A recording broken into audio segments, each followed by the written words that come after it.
Hello and welcome. Today we're going to take a look at this fine guitar, which is a SG Junior from Epiphone.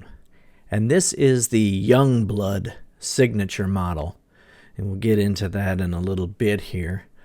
But I've really been into Juniors with P90s ever since I got my 69 Junior recently. I do have a video on that if you'd like to check that out. But here it is in all its glory with the trim removed and a Leo Quan badass bridge installed. Everything about this guitar right now is perfect. I didn't change anything about it. Even the action is dialed in nicely, the intonation, and it has Grover tuners. Excuse me. But just the simplicity of a Junior, and to me, especially an SG Junior, I tried to bond with the Les Pauls. I didn't really care for them that much. They're cool, but the SGs are great. And as I was searching around for more SGs, I've always been an SG fan. I did get this Aria made in Japan SG as a basket case, basically, and fixed it up, put some really nice pickups in it. So this is just kind of my recent SG journey. It has DiMarzio's a super distortion in the bridge and a JB in the neck position. And here's one that I recently picked up, which is a SG Special with P90s.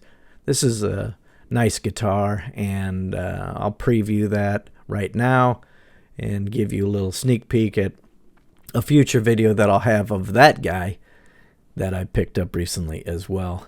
Just to prove how much I love SGs, here's the rest of the collection for the most part. The one on the left is a perfect representation of the very first Gibson SG I ever owned, and I love that thing. It's fantastic. And then next to it, it's the Aria. There's the actual Angus Young model, which I'm very proud to own. I also have a Tarback Sunburst SG 74, and of course the Junior on the right. So what is a Yungblud, you might ask? That's a great question. Yungblud is an artist out of the UK. I did not know about him, and maybe you don't either. I just don't follow pop music, and that's just the way that it is. I will give props that he has a Merle Haggard t-shirt on. I'll also give some props that he did a cover of the Kiss song, I Was Made for Loving You. And, of course, this picture, I guess, displays the angst that he brings to the table. I don't know. I'm not super familiar with his music, but he seems like an okay guy from these quotes. Let's take a look at this. He says to Gibson, "I was lucky because I found a guitar that represented both parts of my inspiration, yet has been famously played by no one but me. This guitar is entirely my own, and it already looks fucking iconic," unquote. He's saying the reason why I play a white 64 SG Junior is because growing up, characters that were important in my life were Angus Young, yes, and Billy Joe Armstrong, boo. But Billy Joe does have cool guitars and cases. There is no denying that. An interesting tidbit is Jakey Lee apparently picked one of these up and had some nice things to say about it. I bought a Yungblud Epiphone SG Junior. It's good, but I had it refretted because it had these skinny frets, and I like jumbos. Okay, that's fine. I prefer aluminum bridges, too, especially when it's a one-piece tailpiece like that, because aluminum sings a bit more. But I can't swap it with the Yungblud SG because they use a tailpiece that's slanted and cut specifically to that guitar. But it's a really good guitar, especially for the price, unquote.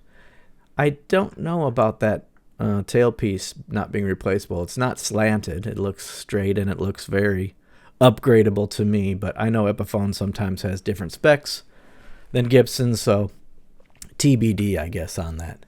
But it's a really wonderful guitar. I love the way it looks with the black and white and the simplicity, and it sounds really good. I have one gripe that I'll talk about in a little bit here, but it does have a Graphtec nut, and it has a Laurel fretboard, which looks really good on this one. I think it's nice and dark, and It has the dog ear P90, of course, in the bridge position. It says it has CTS volume and tone. I got a close-up of that coming up, so I can't really tell, but maybe we'll get a better look at it here. But it probably is a CTS pot.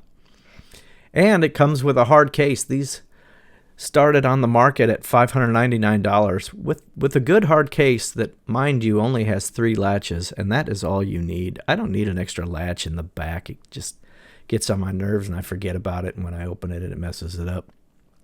The back is very clean, nice set neck construction. It's really fantastic. A mahogany body, slim taper C neck, pearloid dot inlays. It's got the lightning bar wraparound compensation bridge, which seems really great. And the hot pink interior of the case is also a nice touch. The other great thing about this Yungblud signature guitar is there's no markings that say Yungblud on it. There's not even like a signature on the back of the headstock or anything like that. It's just a white Epiphone SG Junior. So you don't have to get a different truss rod cover if you don't like Yungblud or whatever the case might be. It did come with a Yungblud bumper sticker. I guess you could put that on the back. Maybe he put that on the back of his or something. But mine just sits in the case, and that's where it'll stay. Again, he seems like a pretty interesting and sincere dude, and he does have a great signature guitar. I've seen a lot of YouTube videos. I've been watching this guitar for quite a while before I finally pulled the trigger on one that I thought was reasonably priced. I think they only made 600 of them, and all the reviews I've seen have been very glowing. People love this guitar. So I thought, okay, I'll give it a chance. Now, I am trying to kind of liquidate my stock, a lot of my stock, so please keep an eye on my Reverb channel, which is linked in the description. But here are the innards. The route looks pretty good. I guess those are CTS pots there. I don't know why they would lie. They do look like CTS pots. They're very simple wiring in there, which is great. That's the whole thing about the Junior is you have one volume and one tone. And when you do have that limitation, you learn how to dial those things in. Backing off the volume can clean it up nicely. Pulling the tone off a little bit can take the sharp edge off and give it a more mellow tone. It's really helpful as a guitarist to kind of learn how to tweak a one pickup guitar like that. This is my only gripe. It's like a mile between the pickup and the string. The height there is way off. I did order a P90 dog ear riser, a spacer, to bring that up a little more. The P90 really does need to be closer to the strings. I've read that a lot, and I've experimented with it a lot, and I find the tone as it gets closer to the strings is better, and it's more energized. It's a more aggressive tone there. But it's just a beautiful guitar here. You can just marvel at the cleanness. This one is a great example. I didn't see a mark on it. It seemed like it had been in its case. And I'm going to try to keep it nice. You know, I do have a lot of dinged up, banged up, used up guitars. But the ones that I have that are nice, I'm going to try to keep it nice. We'll see how it goes. But yeah, I just really am happy with the price of this guitar, the value for the money, and it's a screamer, really. It's part of my SG collection now, and I don't see myself getting rid of it. I did show you that SG special. I'll have a video of that soon. I'll also have a playing demo of all my guitars. I'll be doing the demo of the guitars with my amp demos, so keep an eye out for those. Thanks for stopping by. Appreciate it. Take care now.